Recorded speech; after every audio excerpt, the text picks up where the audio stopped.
What's up, everyone? Welcome into DodgerHeads Live, presented by DodgerBlue.com, your home for the 2020 World Series champion Los Angeles Dodgers. My name is Jeff Spiegel, joined tonight by Justin Lorber. Justin, I'll start with the obvious. I think that was the most unbelievable, I literally mean unbelievable Dodgers victory I have ever experienced. This team going into the eighth inning was 1,000% dead. We were all making off-season plans. People were leaving the stadium. Cody Bellinger hits a home run. Mookie Betts hits a double. Kenley Jansen strikes out the side. I think I might cry right now. How are you doing?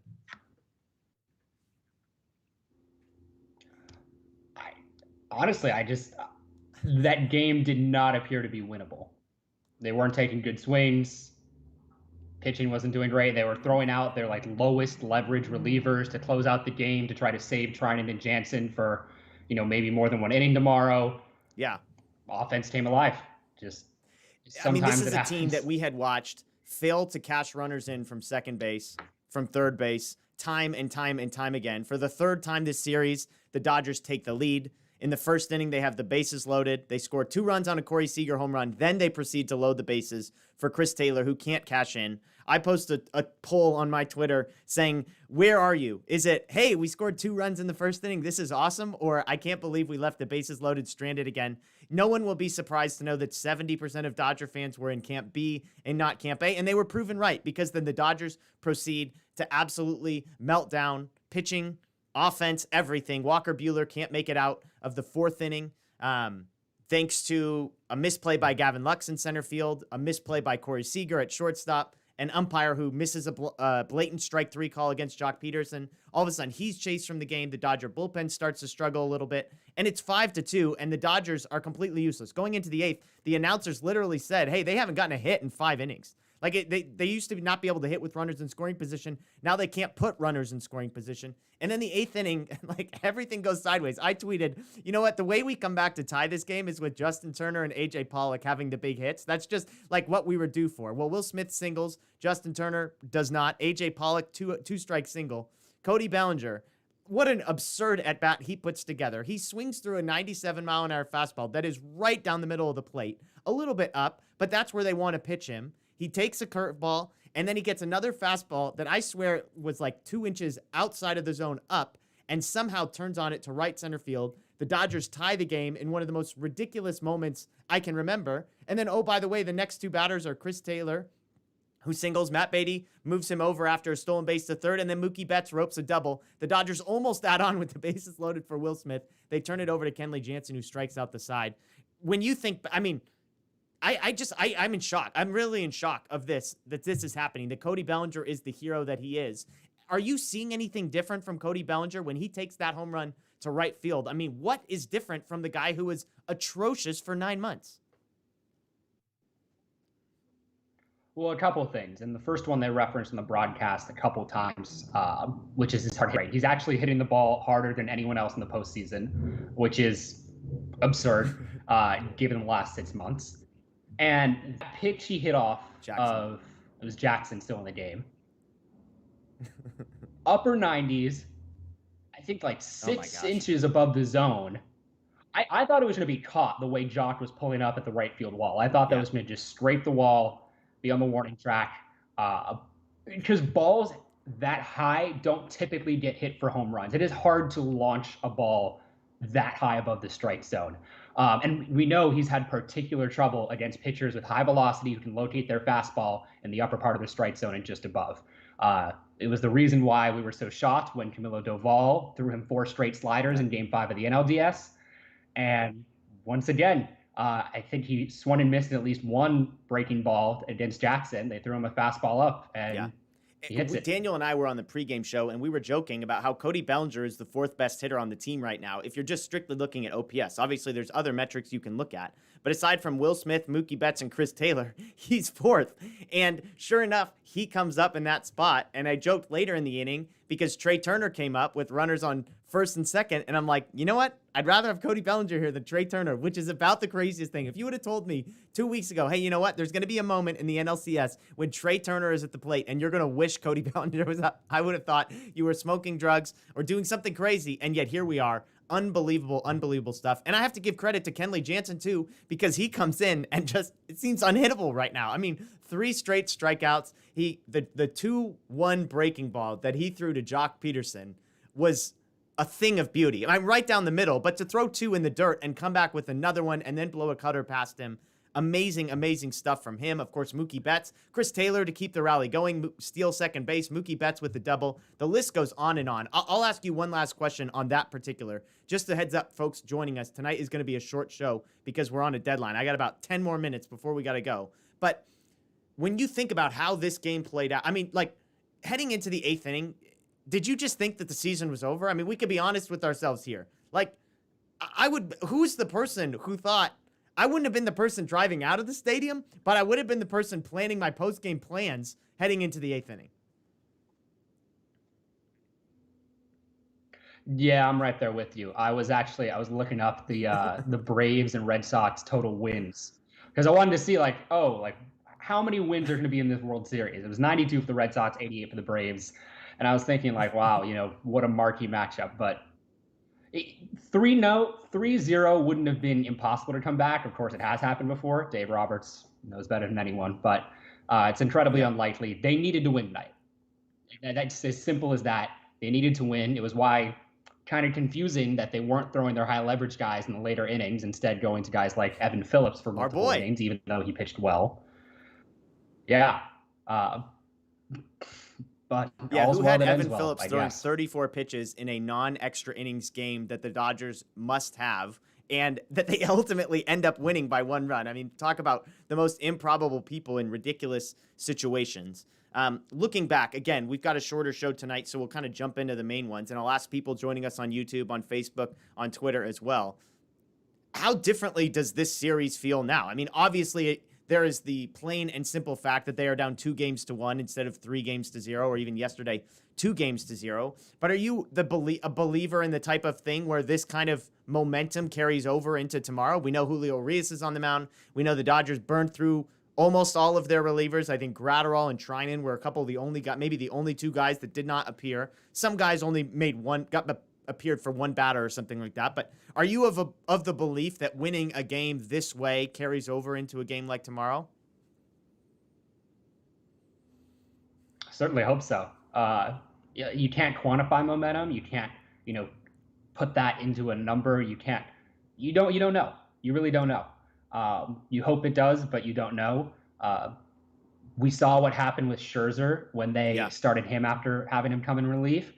His arm was dead after 4 1/3. So you hope you can get some length from Julio. You hope you can use Treinen and Gratterall. You can bring Jansen back. Joe Kelly only threw 6 pitches. So they can use their guys. But the big factor here is you have a bullpen game coming up in Game 5.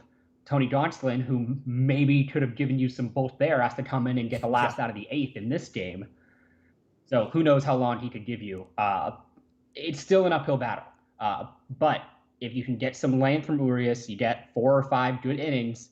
Braves are throwing a bullpen game tomorrow after using a lot of their high leverage guys tonight. You get it 2-2, and looking at the pitch count for tonight, Buehler goes 3 2/3, 76 pitches for him. Vesia, just 1 pitch to get 1 out. Knebel, 16 pitches. He only gets 1 out. Bickford, 13 pitches to get 2 outs. Brule, 14 pitches to get 2 outs. Kelly, 6 pitches to get 1 out. Phillips, 34 pitches, gets 5 outs for the Dodgers. Gonsolin, 2 pitches for 1 out. And then Jansen, 17 pitches for 1 out. Again, Treinen and Gratterall both available. And those are guys that, in a normal situation, you would say, hey, we probably trust these guys to try and get us more than 3 outs if necessary. But the counter to that is you've got 3 games in 3 days. So while they're rested today, you're probably going to need them both of the next 2 games, especially with a bullpen game on Thursday. And so it causes some problems there. Let's shift and look at the Dodgers offense, because this was the storyline heading in and all the way through the 7th inning, I would say, is how bad the Dodgers offense had been. Yes, they had created some opportunities in Game 1 and Game 2, but they couldn't capitalize. They create some opportunities in the 1st inning of this one. They can't knock Charlie Morton out of the game. He ends up staying in through the 5th. They end up going behind 5-2, and yet when you look at the box score, there's a bunch of guys that had pretty decent games. Mookie Betts, 2 for 3 with 2 walks. Corey Seager, 1 for 4 with a home run and a walk for himself. Trey Turner gets an infield single. I'm not saying that we're going to get a big momentum push from a 10-foot single from Turner, but we'll take it. Will Smith, 2 for 5. Justin Turner continues to look really bad, 0 for 3 with a walk himself. AJ Pollock gets a hit to go 1 for 2. Bellinger, of course, 1 for 3 with a walk. Chris Taylor, 2 for 4. And then a bunch of the guys pinch hitting, Beatty, Pujols, all 0 for Souza, 0 for 1. So when you look at that, I mean, we know Mookie Betts is dialed in. We know Will Smith is in a good spot. Corey Seager has hit a home run 2 games in a row now at this point. So while he's 1 for 4 with a walk, you like what you're seeing there. You like Taylor's spot. You like Bellinger's spot. Gavin Lux 0 for 0 with 2 walks, should be noted as well. Did you see anything from Trey Turner, Justin Turner, some of these other guys that you're just hoping can get going for the Dodgers offensively?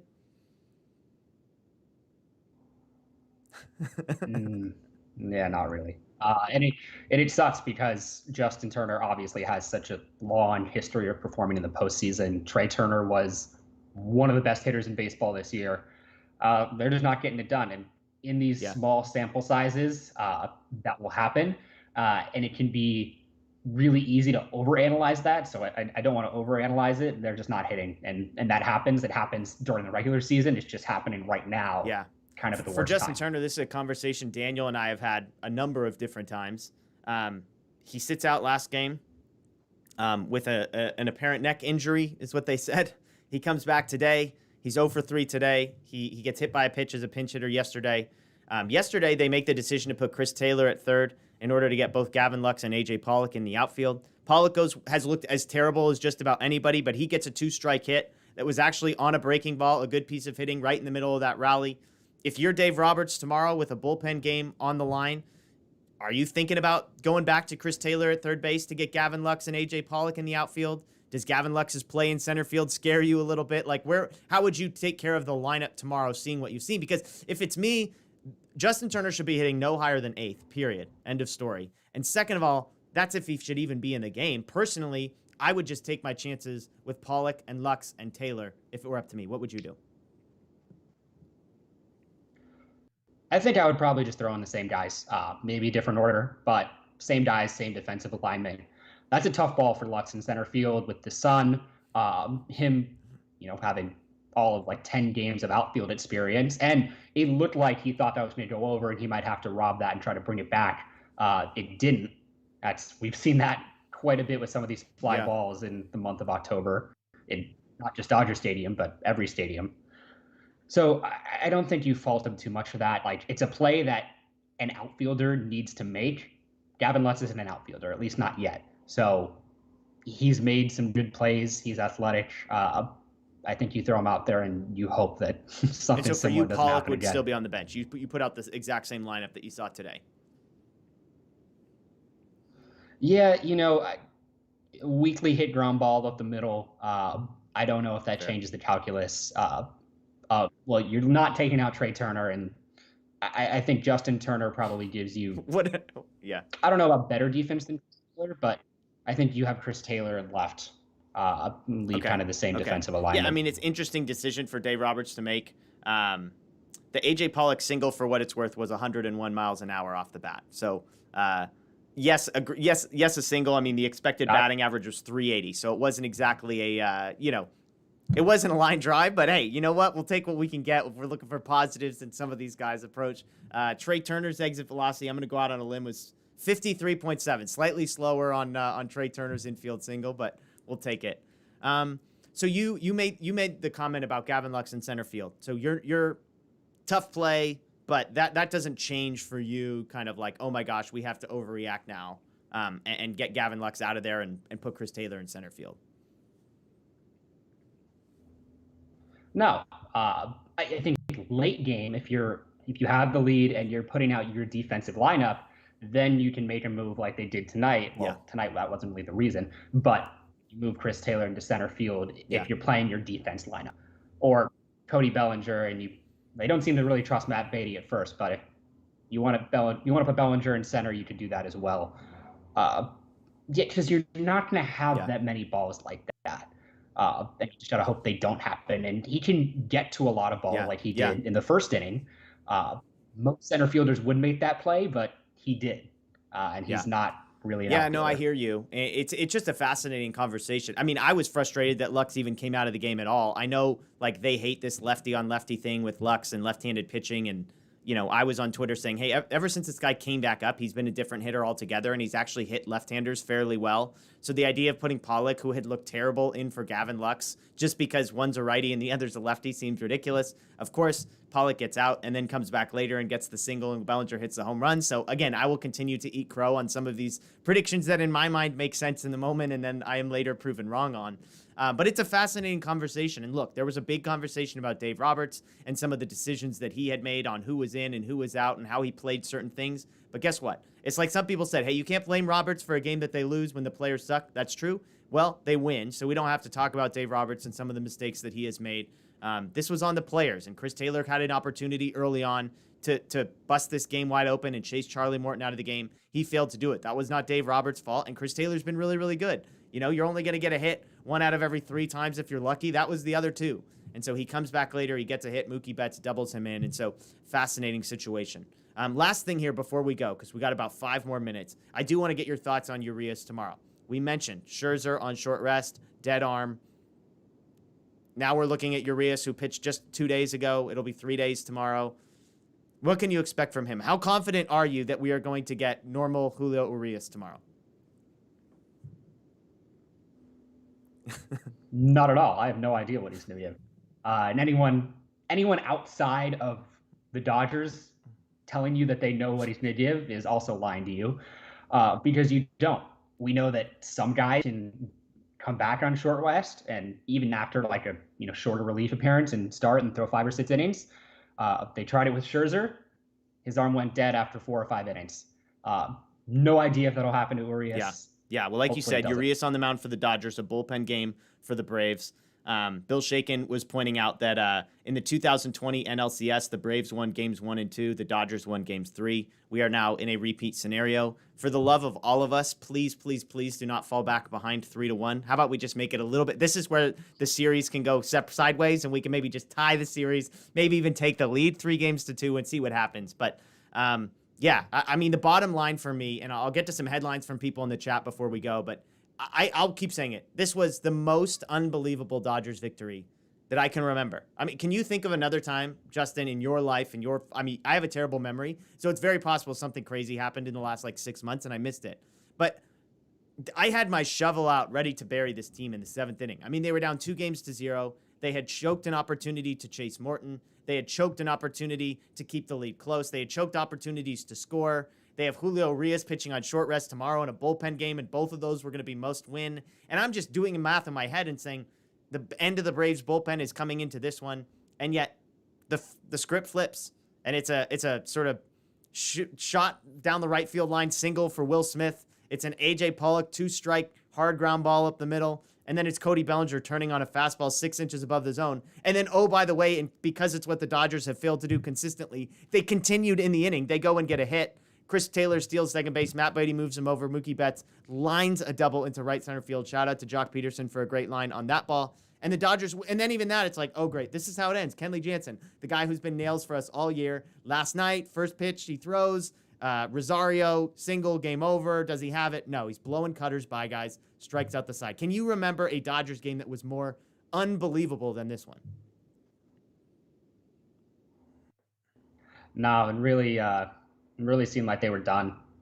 And apologies to AJ Pollock for I had to look it up because it did not feel like it was roped. It did not feel like he got crazy solid contact. I was expecting it to be like low 90s maybe. And of course it's a ground ball, so it doesn't look as hard no matter what. But yeah, I mean, I didn't think you were crazy. I just wanted to look it up to give you the number to back it up, if I'm being perfectly honest.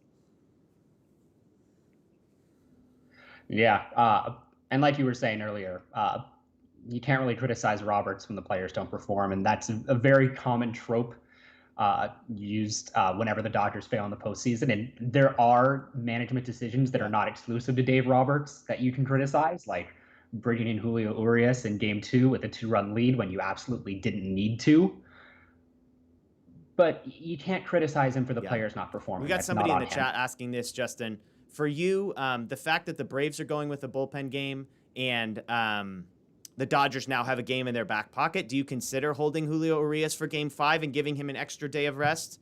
Or I imagine part of the idea of putting him in game 4 would be that then Dave Roberts would love to have him available for game 6 or game 7 should they need him. How would you handle that? I know they announced him as the starter for game 4, but I suppose they could change their mind and say, hey, now that we won a game, let's give him the extra day of rest. The flip side is you had a bullpen game today, so maybe you need the starter to give you some degree of length tomorrow, especially them using Gonsolin. I would imagine maybe clinches. I'm verbally processing this out loud. The fact that Gonsolin pitched today probably tells us Julio is definitely pitching tomorrow, right? Yeah, well, you hope that's an indication of how his arm is feeling. If his arm isn't feeling good, tomorrow is not a must-win in that it's an elimination game, but it's a really important game to win, and especially with the heavy usage of the bullpen, and you have to throw at least one more bullpen game at some point in the next 48 hours. You are going to need some length from him. And if you're not going to get that in game 4 and you know it, better to hold him back. But probably be better if you could get it in game 4. Absolutely. Well, Justin, since we won't have you tomorrow, we've got Julio, we've got a bullpen game for the Braves. How do you like the Dodgers' chances? You want to throw out a prediction of whether the Dodgers can pull this one off tomorrow and even the score? How you feeling tonight? No predictions. Absolutely not. No predictions. No idea. I am going to... Well, I would say I will enjoy it, but the reality is, none of us enjoy any of quite these games. Miserable. None of us. We're not allowed to enjoy playoff baseball, Justin. So I will pretend to enjoy it, and just watch. Well, Justin, I appreciate you doing this. Again, we were hoping to do a longer post-game show, but this game went almost 4.5 hours. Thankfully, the Dodgers win. We thought, hey, you know what? This is going to be a depressing post-game show. Thankfully, it's only going to be 20 minutes long. On the flip side, I wish this was 30 minutes longer, but we've got to go. Justin, I appreciate you joining us. That's Justin Lorber. Check him out at Future Dodgers on social media, futuredodgers.com. You can find all his stuff. I will be back tomorrow for a pregame show. Daniel and I will be doing a live pregame show, but just to note, we will have no postgame show tomorrow. Tomorrow's the only game this series. We'll not have a post-game show. So, Justin, thanks again for joining us, folks, on YouTube, Facebook, Twitter. We appreciate you, as always. Enjoy the rest of your night. Check out Dodger Blue 1958 for all the post-game coverage, and we'll see you tomorrow. The best team holding a trophy high in the air. The Los Angeles Dodgers, champions of the baseball world.